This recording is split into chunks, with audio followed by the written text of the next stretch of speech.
first thing we'll do is just jump into sort of the hit the streets mode and kind of want to talk about some of the depth in the game types we have.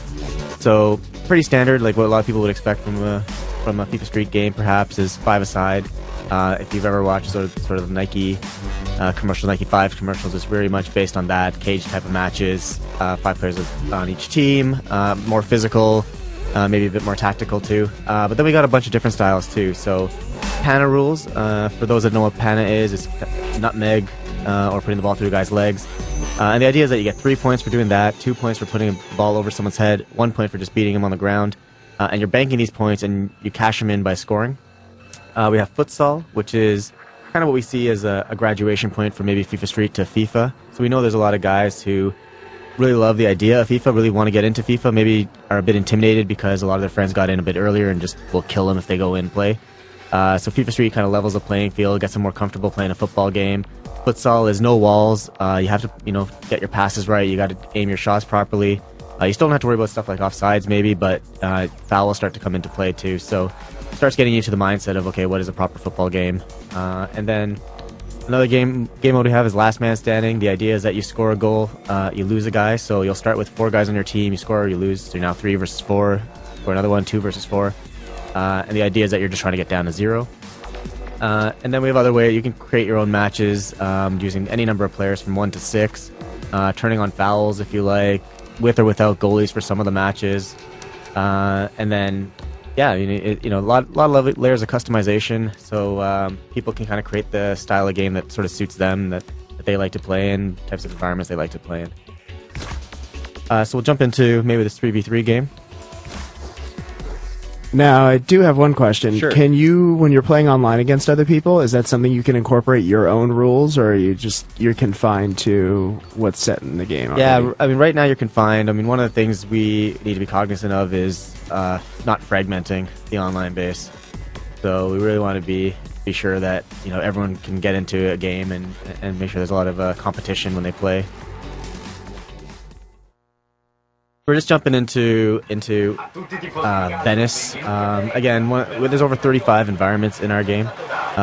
Far more than we've had in FIFA Streets in the past. I think FIFA Street 3 had 7. So we really wanted to create a lot of visual appeal through the environments, and also to be able to capture all the different types of game styles that we have, and the number of players on the pitch. So, here's one. It's quite a big pitch for a 3v3, but there's an option, if you'd like, you can choose smaller ones too. And then just to get into some of the gameplay detail, so Mike's just starting already to show off some stuff.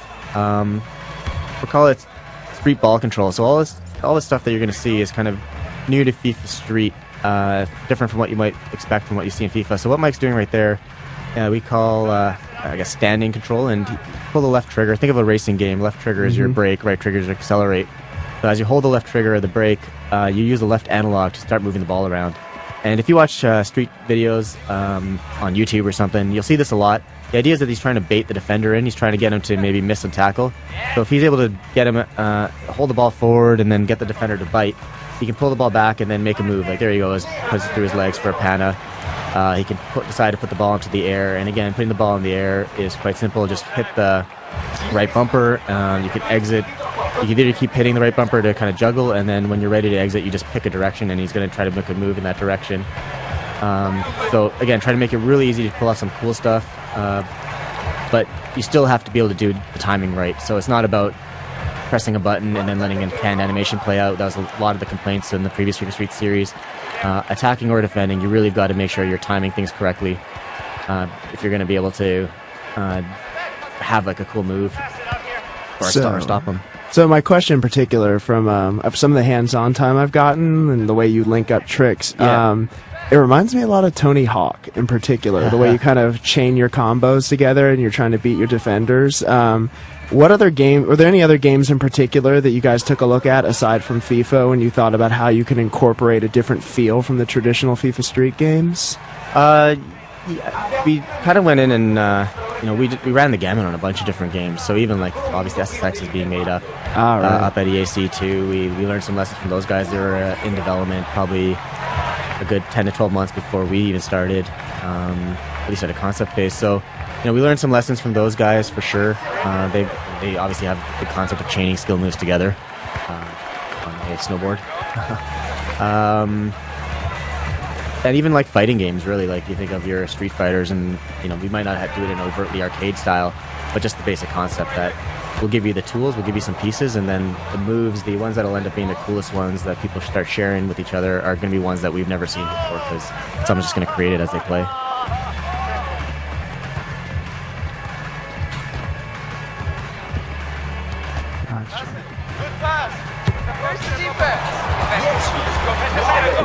Maybe we can jump into World Tour and just start talking about that. Check it out.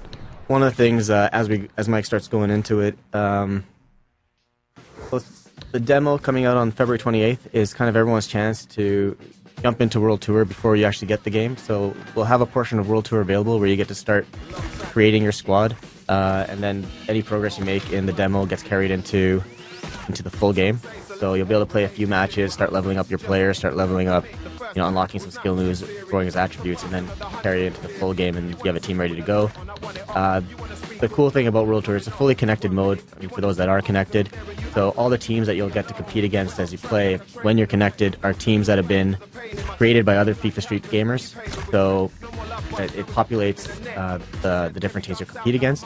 And also, you can then choose if you're going to play in any tournaments. You can choose to play if you're going to play online, head-to-head against someone. So within the game mode itself, you have the option to play offline, kind of on your own console, or go head-to-head against someone online, which I believe is one of the first for an EA Sports title. Sorry. Will you be able to incorporate real-life players into your team, or is it just randomly generated? No. Right from the beginning. So what you do is you create your guy, and if any of your friends have decided to create their own guys in FIFA Street, the first match you play in, you'll see your friends' created characters in that match, and you can start building your team. Basically, you and your buddies, and that's sort of the premise of the mode, is to take you and your buddies on this journey to become the Street Football champions. What you can also do then, as you can continue to compete, is when you win challenges, so in the first level you complete all the challenges, you're going to get presented with the 3 captains of the teams you just played, and you can bring one of those guys onto your team. They'll typically be slightly better than your team is at that point. And same with the second round, if you win all the challenges, you're going to be able to bring another guy onto your squad. When you get into the European stage, your challenges are against actual street footballers.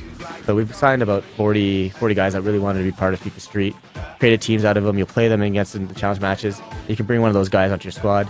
When you get to the world stage, your challenge matches are against actual club teams, and they're kind of randomly assigned, so you can eventually start pulling in different guys. Think of sort of the Ultimate Team concept, where you're kind of building your squad based on the guys you're kind of by chance able to unlock for yourself. So as Mike's going through the map, obviously you can see that there's different stages and that there's a progression. You start off in that local stage and you work your way up to a national, to a European, to a world stage. And along the way, you're trying to grow your team. And the way to grow your team is to be entertaining. So winning is obviously important. It's how you're going to progress. But growing your squad is based on how entertaining you are on the pitch itself. So even if you're losing, there's motivation for you to just keep doing something to battle back and earn enough points to start leveling up your players, and then being able to unlock cool moves so you can win the next time you play.